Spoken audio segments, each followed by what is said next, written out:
ನಮಸ್ಕಾರ ಎಲ್ರಿಗೂ ಸವಿರುಚಿಯ ಆಟ ಚಾನಲ್ಗೆ ಸ್ವಾಗತ.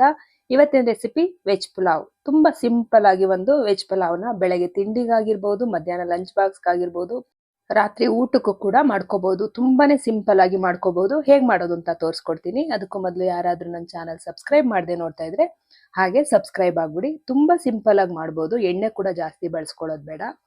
ತುಂಬಾ ಆರೋಗ್ಯಕರವಾದಂತ ಒಂದು ರೆಸಿಪಿ ಅಂತಾನೆ ಹೇಳ್ಬೋದು. ಹೇಗ್ ಮಾಡೋದು ಅಂತ ನೋಡ್ಕೊಳ್ಳೋಣ ಬನ್ನಿ. ಮೊದಲಿಗೆ ನಾನಿಲ್ಲಿ ಒಂದು ಮಿಕ್ಸಿ ಜಾರ್ ಇಟ್ಕೊಂಡಿದ್ದೀನಿ. ಒಂದು ಮಿಕ್ಸಿ ಜಾರ್ಗೆ ನಾನಿಲ್ಲಿ 1 ಇಂಚಿನಷ್ಟು ಶುಂಠಿನ ಕಟ್ ಮಾಡಿ ಹಾಕೋತಾ ಇದ್ದೀನಿ. 1 ಇಂಚಿನಷ್ಟು ಶುಂಠಿ, ಮತ್ತೆ 1 ಗೆಡ್ಡೆ ಬಿಡಿಸಿರುವಂತ ಬೆಳ್ಳುಳ್ಳಿ, ಸಿಪ್ಪೆ ತೆಗೆದಿರುವಂತ ಬೆಳ್ಳುಳ್ಳಿ, ಮತ್ತೆ ಒಂದು 6ರಿಂದ 7 ಹಸಿ ಮೆಣಸಿನಕಾಯಿ. ನೀವು ಹಸಿ ಮೆಣಸಿನಕಾಯಿ ತಿನ್ನಲ್ಲ ಅಂದ್ರೆ ಖಾರದ ಪುಡಿನ ಉಪಯೋಗಿಸ್ಕೊಳ್ಳಿ.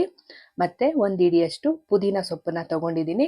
ಮತ್ತೆ 1 ಇಡಿಯಷ್ಟು ಕೊತ್ತಂಬರಿ ಸೊಪ್ಪು ಕೂಡ ತಗೊಂಡಿದ್ದೀನಿ. ಕೊತ್ತಂಬರಿ ಸೊಪ್ಪು, ಹಸಿಮೆಣಸಿನಕಾಯಿ, ಪುದೀನ, ಬೆಳ್ಳುಳ್ಳಿ, ಶುಂಠಿ, ಮತ್ತೆ ಒಂದು ಹಣ್ಣಾಗಿರುವಂತ ಟೊಮೆಟೊ, ನಾಟಿ ಟೊಮೆಟೊ ಒಂದು ಹಣ್ಣಾಗಿರುವಂತದನ್ನ ಕಟ್ ಮಾಡಿ ಮಿಕ್ಸಿ ಜಾರ್ಗೆ ಸೇರಿಸ್ಕೊಂಡಿದ್ದೀನಿ. ಮತ್ತೆ 1.5 ಟೇಬಲ್ ಸ್ಪೂನ್ ಅಷ್ಟು ಹಸಿ ತೆಂಗಿನಕಾಯಿ ತುರಿ ಕೂಡ ಹಾಕೊಂಡಿದ್ದೀನಿ. ಮತ್ತೆ 1 ಪೀಸ್ ಚಕ್ಕೆ, 3ರಿಂದ 4 ಲವಂಗನ ಸೇರಿಸ್ಕೊಂಡು ಇದಕ್ಕೆ ಸ್ವಲ್ಪ ನೀರನ್ನ ಸೇರಿಸ್ಕೊಂಡು ನಾವು ನುಣ್ಣಗೆ ರುಬ್ಕೊಳ್ಳೋಣ. ಸೊಪ್ಪೆಲ್ಲ ಪೂರ್ತಿಯಾಗಿ ನುಣ್ಣಗಾಗ್ಬೇಕು ನೋಡಿ. ಈ ರೀತಿಯಾಗಿ ಪೇಸ್ಟ್ ಮಾಡ್ಕೊಂಡು ಇವಾಗ ಸೈಡ್ಗೆ ಎತ್ತಿಟ್ಕೊಂಡ್ಬಿಡೋಣ. ಇವಾಗ ಸ್ಟವ್ ಹಚ್ಕೊಂಡು ಒಂದು ಕುಕ್ಕರ್ನ ಇಟ್ಕೊಂಡಿದ್ದೀನಿ. ಕುಕ್ಕರ್ ಬಿಸಿ ಆದ ನಂತರ ನಾನಿಲ್ಲಿ ಎಣ್ಣೆನ ಸೇರಿಸ್ಕೊತಾ ಇದ್ದೀನಿ. 1.5 ಟೇಬಲ್ ಸ್ಪೂನು ಎಣ್ಣೆ ಸೇರಿಸ್ಕೊಂಡಿದ್ದೀನಿ. ನಾನು ಮನೆಯಲ್ಲೇ ಮಿಲ್ ಮಾಡಿಸ್ಕೊಂಡಿರುವಂತ ಎಣ್ಣೆ, ಕೊಬ್ಬರಿ ಮತ್ತೆ ಕಡಲೆ ಬೀಜ ಉಪಯೋಗಿಸ್ಕೊಂಡು ಎಣ್ಣೆ ಮಿಲ್ ಮಾಡಿಸ್ಕೊಂಡಿರೋದು. ಇದ್ರ ಜೊತೆಗೆ ಅರ್ಧ ಟೇಬಲ್ ಸ್ಪೂನ್ ತುಪ್ಪ ಕೂಡ ಹಾಕೊಂಡಿದ್ದೀನಿ.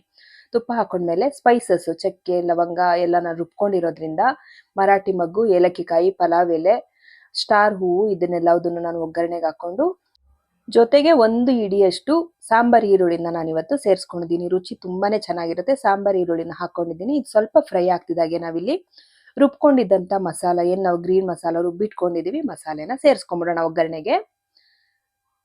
ಪೂರ್ತಿಯಾಗಿ ಮಸಾಲೆನ ಸೇರಿಸಿ ಆಯ್ತು. ಇವಾಗ ಸ್ವಲ್ಪ ಇದು ಹಸಿ ವಾಸನೆ ಹೋಗೋವರೆಗೂ ನಾವು ಫ್ರೈ ಮಾಡ್ಕೋಬೇಕಾಗುತ್ತೆ. ಐ ಫ್ಲೇಮಲ್ಲೇ ಇರ್ಲಿ ಉರಿ.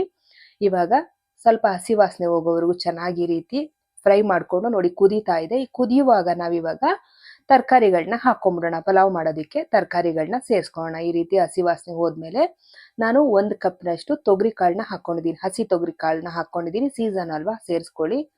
ಮತ್ತೆ 1 ಕ್ಯಾರೆಟ್, 1 ಗೆಡ್ಡೆಕೋಸು, ಮತ್ತೆ 5ರಿಂದ 6 ಹುರುಳಿಕಾಯಿನ ನಾನಿಲ್ಲಿ ಕಟ್ ಮಾಡಿ ಸೇರಿಸ್ಕೊಂಡಿದ್ದೀನಿ. ನಿಮ್ಗೆ ತರಕಾರಿ ಜಾಸ್ತಿ ಬೇಕಂದ್ರೆ ಇನ್ನು ಸ್ವಲ್ಪ ಸೇರಿಸ್ಕೊಳ್ಳಿ.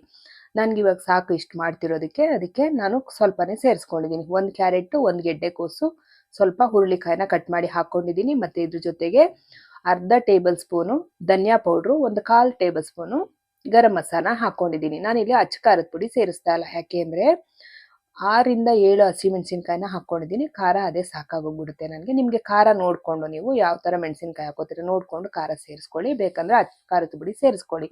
ಇವಾಗ ಚೆನ್ನಾಗಿ ಕುದೀತಾ ಇದೆ. ಇವಾಗ ನಾನೇನು ಮಾಡ್ತೀನಿ, ಅಕ್ಕಿ ಎಷ್ಟು ಹಾಕೋತೀನೋ ಅದ್ರ 2ರಷ್ಟು ನೀರನ್ನು ಸೇರಿಸ್ಕೊತಾ ಇದ್ದೀನಿ. 1.5 ಕಪ್ಪಷ್ಟು ನಾನಿಲ್ಲಿ ಅಕ್ಕಿ ಹಾಕೋದ್ರಿಂದ ನಾನಿಲ್ಲಿ 3 ಕಪ್ ನೀರನ್ನು ಸೇರಿಸ್ಕೊತೀನಿ. 3 ಕಪ್ ನೀರನ್ನು ಸೇರಿಸ್ಬಿಟ್ಟು ಇದು ಕುದಿಯೋದಕ್ಕೆ ಬಿಟ್ಬಿಡೋಣ. ಚೆನ್ನಾಗಿ ಕುದೀಲಿ, ತರಕಾರಿ ಜೊತೆ ಮಸಾಲೆ ಎಲ್ಲ ಚೆನ್ನಾಗಿ ಬೇಯಲಿ. ಇದು ಕುದಿಯೋಷ್ಟರಲ್ಲಿ ನಾವು ಅಕ್ಕಿನ ತೊಳ್ಕೊಂಬಿಡೋಣ. ರುಚಿಗೆ ತಕ್ಕಷ್ಟು ಉಪ್ಪು ಕೂಡ ಇವಾಗಲೇ ಸೇರಿಸ್ಬಿಡೋಣ. ಇದು ಕುದೀತಾ ಇರುತ್ತೆ. ಇವಾಗ ನಾವು ಅಕ್ಕಿನ ತೊಳ್ಕೊಳ್ಳೋಣ. ಉಪ್ಪು ಕೂಡ ಹಾಕಿದ್ದೀವಿ. ಇವಾಗ ಒಂದು ಬಟ್ಲಿಟ್ಕೊಂಡು ಬಟ್ಲಿಗೆ ನಾನು 1 ಗ್ಲಾಸು ಮತ್ತೆ ಅರ್ಧ ಗ್ಲಾಸು, 1.5 ಗ್ಲಾಸ್ ಅಷ್ಟು ಅಕ್ಕಿನ ಹಾಕೋತಾ ಇದ್ದೀನಿ. ಯಾವಾಗಲೂ ನಾವು ರೈಸ್ ಏನು ಮಾಡ್ತೀವಿ ಇದೇ ಅಕ್ಕಿನ ನಾನಿಲ್ಲಿ ಹಾಕೋತಾ ಇದ್ದೀನಿ. 1.5 ಕಪ್ ಅಕ್ಕಿ ಹಾಕೊಂಡು ಇದಕ್ಕೆ ನೀರು ಹಾಕೊಂಡು 2ರಿಂದ 3 ಸಾರಿ ನಾವು ಚೆನ್ನಾಗಿ ತೊಳ್ಕೊಳ್ಳೋಣ. ನೆನೆಸೋದೆಲ್ಲ ಅವಶ್ಯಕತೆ ಇಲ್ಲ. 2ರಿಂದ 3 ಸಾರಿ ನಾವು ಈ ರೀತಿಯಾಗಿ ಕ್ಲೀನಾಗಿ ತೊಳ್ಕೊಂಡ್ರೆ ಸಾಕು. ಅಕ್ಕಿನ ತೊಳ್ಕೊಂಡು ಬಂದ್ಬಿಡ್ತೀನಿ. ಅಕ್ಕಿ ತೊಳೆದು ಆಯಿತು. ಇವಾಗ ಇಲ್ಲಿ ಮಸಾಲೆ ಕುದೀತಾ ಇದೆ. ತರಕಾರಿ ಎಲ್ಲ ಚೆನ್ನಾಗಿ ಬೇಯ್ತಾ ಇದೆ, ಕುದೀತಾ ಇದೆ ಮಸಾಲೆ. ಇವಾಗ ನಾವೇನು ಮಾಡೋಣ, ಅಕ್ಕಿನ ತೊಳೆದಿಟ್ಕೊಂಡಿರುವಂಥ ಅಕ್ಕಿನ ಸೇರಿಸ್ಕೊಂಬಿಡೋಣ. ಅಕ್ಕಿನ ಸೇರಿಸ್ಕೊಂಡಾದ್ಮೇಲೆ 1-2 ನಿಮಿಷ ಚೆನ್ನಾಗಿ ಕುದಿಸ್ಕೋಬೇಕು ನಾವು. ಅಕ್ಕಿ ಎಲ್ಲ ಸೇರಿಸ್ಕೊಂಡಾಯ್ತು. ಇವಾಗ 1-2 ನಿಮಿಷ ಚೆನ್ನಾಗಿ ಕುದೀಲಿ ಅಕ್ಕಿ. ಒಂದು 25-30% ಅಕ್ಕಿ ಬೇಯೋವರೆಗೂ ನಾವು ಈ ರೀತಿಯಾಗಿ ಕುದಿಸ್ಕೊಳ್ಳೋಣ. ಆವಾಗ ನಮಗೆ ಪಲಾವ್ ಉದ್ರುದ್ರಾಗಿ ಚೆನ್ನಾಗಾಗುತ್ತೆ. ಎಣ್ಣೆ ಜಾಸ್ತಿ ಹಾಕಿಲ್ಲ ಅಂದ್ರೂ ತುಂಬಾನೇ ಚೆನ್ನಾಗಿ ಉದ್ರುದ್ರಾಗಿ ಆಗುತ್ತೆ. ನಾನು ಎಣ್ಣೆ ಜಾಸ್ತಿ ಹಾಕಿಲ್ಲ, ಗೊತ್ತಾಗ್ತಾ ಇದೆ ಅಲ್ವಾ. ಇನ್ನು ಸ್ವಲ್ಪ ಉಪ್ಪು ಬೇಕು ಅನಿಸ್ತು, ಅದಕ್ಕೆ ಒಂಚೂರು ಉಪ್ಪನ್ನ ಹಾಕ್ಕೊಂಡೆ. ಇವಾಗ ನೋಡಿ ಚೆನ್ನಾಗಿ ಕುದೀತಾ ಇದೆ.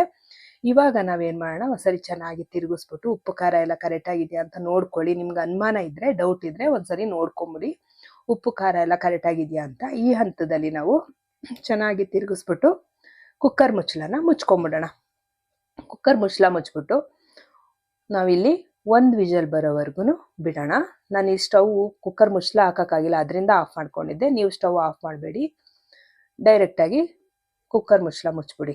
ಇವಾಗ ಒಂದು ವಿಷಲ್ ಬಂದಮೇಲೆ ತೆಗೆದ್ಬಿಟ್ಟು ತೋರಿಸ್ತಾ ಇದ್ದೀನಿ ನೋಡಿ. ಇಷ್ಟು ನೀಟಾಗಿ ಆಗಿದೆ ಅಂದರೆ ತುಂಬಾ ಚೆನ್ನಾಗಿದೆ. ನಿಮ್ಗೆ ಇನ್ನೂ ಎಣ್ಣೆ ಏನಾದರೂ ಜಾಸ್ತಿ ಹಾಕಬೇಕಾಗಿತ್ತು ಆ ಥರ ಎಲ್ಲ ಏನೂ ಅನಿಸಲ್ಲ, ತುಂಬ ಚೆನ್ನಾಗಿರುತ್ತೆ. ಹಂಗೂ ನಿಮಗೆ ಜಾಸ್ತಿ ಎಣ್ಣೆ ಥರ ಬೇಕು ಪಲಾವ್ ಅಂತ ಹೇಳಿದ್ರೆ ಸ್ವಲ್ಪ ತುಪ್ಪನ ಸೇರಿಸ್ಕೊಳ್ಳಿ ತಿನ್ನಬೇಕಾದ್ರೆ, ತುಂಬ ಚೆನ್ನಾಗಿರುತ್ತೆ. ಮೊಸರು ಬಜ್ಜಿ ಜೊತೆಗಂತೂ ಸಕ್ಕತ್ತಾಗಿರುತ್ತೆ.